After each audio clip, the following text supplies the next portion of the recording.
New Zealand యువ సంచలనం రచన్ రవీంద్ర తన ఐపీఎల్ అరంగేట్రాన్ని ఘనంగా చాటుకున్నాడు. ఐపీఎల్ 2024 సీజన్లో చెన్నై సూపర్ కింగ్స్ కు ప్రాతినిధ్యం వహిస్తున్న రవీంద్ర ఆర్సీబీతో జరిగిన తొలి మ్యాచ్లోనే సత్తా చాటాడు. ఓపెనర్ గా బరిలోకి దిగిన రవీంద్ర ఆర్సీబీ బౌలర్లకు చుక్కలు చూపించాడు. RCB star pacer Mohammed Siraj ను ఈ కివీ స్టార్ టార్గెట్ చేశాడు. కేవలం 15 బంతుల్లోనే 3 ఫోర్లు 3 సిక్స్లతో 37 పరుగులు చేశాడు. లక్ష్య ఛేదనలో సీఎస్కే అద్భుతమైన ఆరంభాన్ని ఇచ్చాడు. దీనివల్లే ఆరంభంలోని మ్యాచ్ చెన్నై నియంత్రణలోకి వచ్చినట్లయింది. రచన్ రవీంద్ర ఇన్నింగ్స్ లకు సంబంధించిన వీడియోలు ప్రస్తుతం సోషల్ మీడియాలో వైరల్ గా మారాయి.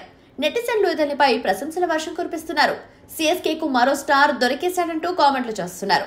కాగా ఐపీఎల్ 2024 మినీ వేలంలో రచన్ రవీంద్రను 1.80 కోట్లకు చెన్నై సూపర్ కింగ్స్ కొనుగోలు చేసింది.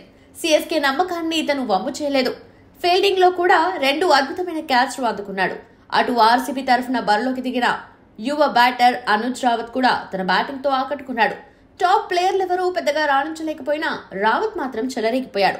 సీఎస్కే బౌలర్లను ఓ ఆట ఆడుకున్నాడు. కేవలం 25 బంతుల్లోనే 3 సిక్స్లు 4 ఫోర్లతో 48 పరుగులు చేసి ఇన్నింగ్స్ చివరి బంతికి రన్అట్ అయ్యాడు. 26 బాల్స్ లో 38 పరుగులు చేసిన దినేష్ కార్తిక్ కూడా ఆకట్టుకున్నాడు. ఇక మ్యాచ్ విషయానికి వస్తే ఆర్సీబీపై 6 వికెట్ల తేడాతో సీఎస్కే ఘన విజయం సాధించింది. 174 పరుగుల లక్ష్యంతో బరిలోకి దిగిన సీఎస్కే కేవలం 4 వికెట్లు మాత్రమే కోల్పోయి 18.4 ఓవర్లలో ఛేదించింది.